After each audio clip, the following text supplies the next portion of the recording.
السلام علیکم لسنرز، ہم آپ کو اپنے یوٹیوب چینل کی سچی کہانی میں خوش آمدید کہتے ہیں۔ کہانی شروع کرنے سے پہلے اگر آپ ہمارے چینل پر نئے ہیں تو ہمارے چینل کو سبسکرائب کیجیے۔ کہانی پسند آئے تو لائک اور شیئر بھی ضرور کیجیے۔ جوان لڑکیوں پر عاشق ہونے والے جنات کی آپ نے بہت سی کہانیاں سنی ہوں گی۔ اسی سلسلے کی ایک کہانی آج ہم آپ کے لیے لے کر آئے ہیں۔ رات کا نہ جانے کون سا پہر تھا جب اسما کی آنکھ کھل گئی۔ اس کا دل زور زور سے دھڑک رہا تھا۔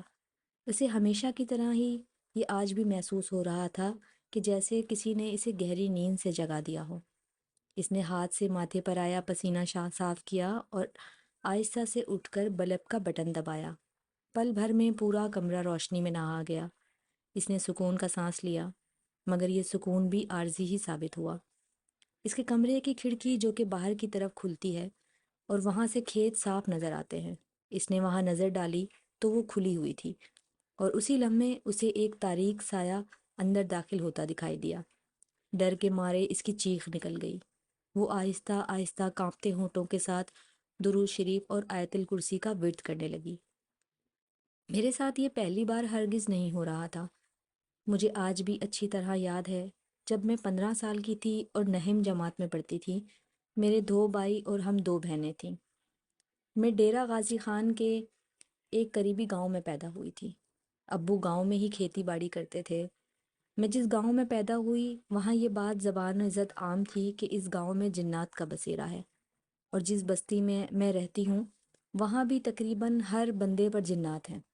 خیر، ہماری بستی کے تھوڑا دور مٹی سے بنی ایک کوٹھی تھی، جس میں ایک چھوٹا سا کمرہ تھا جو مٹی سے بنا ہوا تھا اور ہمیشہ بند ہی رہتا تھا۔ اس کے ارد گرد اینٹوں کی دیواریں تھیں اور وہاں کسی کو بھی جانے کی اجازت نہیں تھی۔ بڑوں کا کہنا تھا کہ وہ جگہ بھاری ہے اور وہاں کسی برے سائے کا بسیرا ہے، اس لیے وہاں کوئی عورت تو کیا، رات میں بھی مرد جانے سے بھی ڈرتے تھے۔ وہ جگہ دن میں بھی بہت پراسرار لگتی تھی۔ بستی سے تھوڑا دور کھیتوں میں وہ کوٹھی واقع تھی۔ ارد گرد کھیت اور درمیان میں وہ کوٹھی۔ اس کے قریب ہی ایک بڑا اور گھنا سایہ دار درخت تھا جسے دیکھتے ہی رونگٹے کھڑے ہو جاتے تھے۔ جس زمین پر وہ کوٹھی اور درخت تھا، اس زمین کا مالک کئی بار اس کوٹھی کو ختم کرنے کی کوشش کر چکا تھا، مگر کوئی بھی وہ کوٹھی توڑنے اور درخت کاٹنے کو تیار نہیں تھا۔ انہوں نے کئی بار مولوی کو بلا کر وہاں قرآن مجید پڑھوا کر اس سائے کو ختم کروانے کی کوشش بھی کی تھی، مگر قرآن مجید شروع کرتے ہی وہاں سے ایسی خوفناک آوازیں آنا شروع ہو جاتیں کہ روح تک کانپ اٹھتی تھی۔ سو وہ آج تک اسے ختم کرنے میں کامیاب نہ ہو پائے تھے۔ خیر، مجھے بھی وہاں جانے سے منع کیا گیا تھا اور میں وہاں جاتی بھی نہیں تھی، مگر میری قسمت وہ مجھے وہاں تک لے گئی تھی۔ اس دن عید کا دن تھا اور ہم خوب تیار شیار ہو کر خوشبو لگا کر باہر سیر کو نکل پڑے۔ میرے ساتھ میری بہن اور گاؤں کی لڑکیاں بھی تھیں۔ ہم گھومتے گھومتے پتہ نہیں کیسے اس جگہ پہنچ گئے تھے، مگر کسی نے دھیان ہی نہ دیا اور ہم اس درخت کے سائے میں بیٹھ کر باتیں کرنے لگے۔ اسی دوران ہم نے جو مونگ پھلیاں لے رکھی تھیں وہ سب ختم ہو گئیں، اور پھر ہلکی سی ہوا چلی اور اس درخت کے پتے زور سے پھڑپھڑائے۔ اس آواز پر سب نے اوپر دیکھا اور سب خوف سے لرز گئے۔ اس طرف تو کسی نے دھیان ہی نہیں دیا تھا کہ ہم آخر بیٹھے کہاں ہیں۔ پھر سب نے آؤ دیکھا نہ تاؤ ایک دم بھاگنا شروع کر دیا، اور ان سب میں سب سے زیادہ خوف زدہ تھی اور پوری جان لگا کر بھاگنے کی کوشش کر رہی تھی کہ ایک دم زور سے گری اور پھر میری آنکھوں کے آگے اندھیرا چھا گیا۔ جب میری آنکھ کھلی تو میں اپنے گھر میں تھی۔ میں نے سکون کا سانس لیا کہ اگر میں ابھی بھی وہاں ہوتی تو مر چکی ہوتی، مگر پھر میں نے جو سنا میرے تو ہوش ہی اڑ گئے۔ اسما، تمہیں پتہ ہے تم پورے 2 دن بعد ہوش میں آئی ہو۔ ہم سب کتنے ڈر گئے تھے۔ جب تم بے ہوش ہو گئی تھی تو میں بھاگ کر گھر سے ابو اور ماموں کو بلا لائی تھی، مگر ہم وہاں پہنچے تو تم زمین کے بجائے اوپر درخت پر لٹکی ہوئی تھی اور اب میں ہوش میں آ رہی ہو۔ یہ سب سن کر میں بہت ڈر گئی تھی، مگر پھر سب مجھے خوش رکھتے تو میں بھی یہ سب بھولتی چلی گئی۔ اس کے بعد کئی بار میں نے ایک کالا سیاہ سایہ دیکھا تھا جو میرے کمرے کی کھڑکی کے پاس سے اندر آتا دکھائی دیتا تھا، اور پھر مجھے یہ بھی محسوس ہونے لگا کہ جیسے کوئی ہر وقت میرے آس پاس موجود رہتا ہے، اور پھر میں آہستہ آہستہ اس کی عادی ہوتی چلی گئی۔ تنہائی میں بھی میں اس سے باتیں کرنے لگی۔ تم جو بھی ہو مجھے نظر تو نہیں آتے، مگر مجھے پتہ ہے اللہ کا ایک خاص کرم ہے مجھ پر، اس لیے تو تم ہر وقت میرے قریب رہتے ہو۔ تم بہت اچھے ہو، ہمیشہ میرے پاس ہی رہنا۔ میں بس ایسے ہی کہہ دیا کرتی تھی، کبھی یہ وہم و گمان میں بھی نہیں تھا کہ میں اس سے باتیں کر کے اپنے لیے کتنی مشکلیں کھڑی کر رہی ہوں۔ میں تو یہ بھی نہیں سوچتی تھی کہ وہ ہے کیا، بس یہ سوچتی کہ میرا وہم ہے۔ پھر اصل حقیقت تو تب پتہ چلی جب میں 15 سال سے 20 سال کی ہوئی اور میری شادی طے ہو گئی۔ اس دوران میں بہت ہی خوش تھی، مگر ایک رات وہ ہوا جو میں کبھی سوچ بھی نہیں سکتی تھی۔ اس رات میں سوئی ہوئی تھی، رات کا تیسرا پہر تھا، جب ایک تیز ہوا کا جھونکا آیا اور میری آنکھ کھل گئی۔ میں نے کھڑکی کی طرف دیکھا جہاں سے وہ سایہ اندر داخل ہو رہا تھا۔ اس رات پہلی بار مجھے اس سے خوف آیا تھا۔ پھر وہ سایہ آہستہ سے چلتا ہوا میرے قریب آیا اور میں سن ہو کر رہ گئی۔ اس دوران صرف مجھے یہ احساس ہوا تھا کہ وہ سایہ انسانی شکل اختیار کر چکا ہے، اور مجھے ایسا محسوس ہو رہا تھا جیسے میں اپنی مرضی سے ہل بھی نہیں پا رہی ہوں۔ پھر میں نے خود کو کہتے سنا، تم ہمیشہ سے میرے ساتھ رہے ہو اور میں صرف تمہاری ہوں، صرف تمہاری۔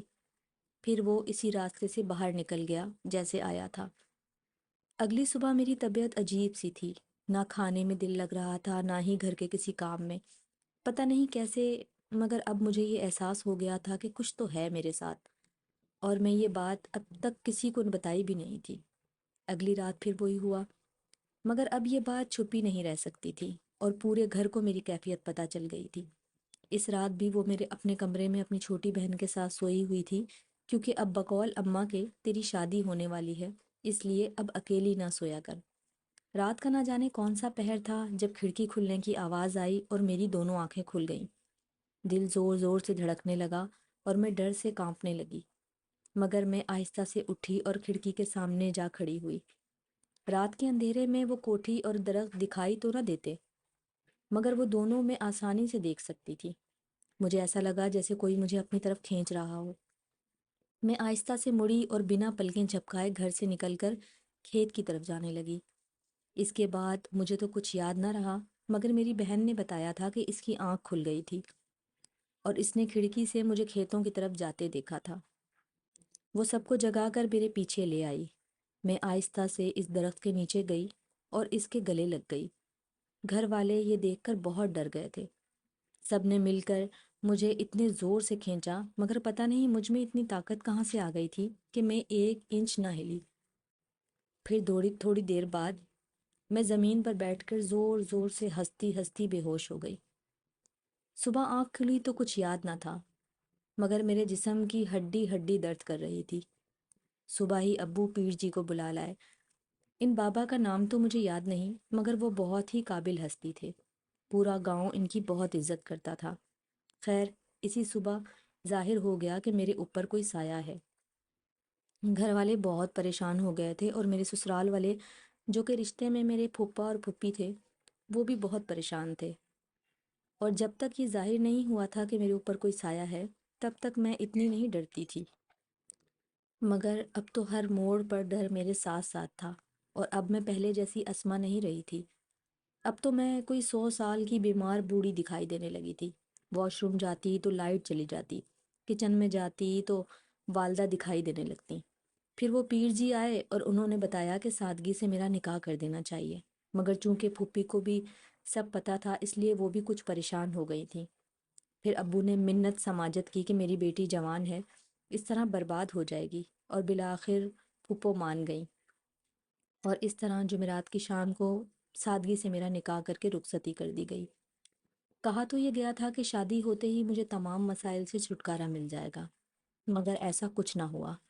شادی کی پہلی رات جو کئی دعاؤں اور مرادوں کے بعد آتی ہے، شادی جیسے رشتے کے بارے میں سوچتے ہی دل میں میٹھی سی لہر دوڑ جاتی ہے، مگر میں جانتی تھی کہ کچھ تو ہوگا ہی، اور پھر وہی ہوا۔ سہیل جو ہی میرے قریب ہوئے، یک کے بعد دیگرے 3 تھپڑ ان کے منہ پر پڑے، اور پھر ہر دفعہ یہی ہوا۔ اس وقت مجھے خود سے زیادہ سہیل پر ترس آ رہا تھا۔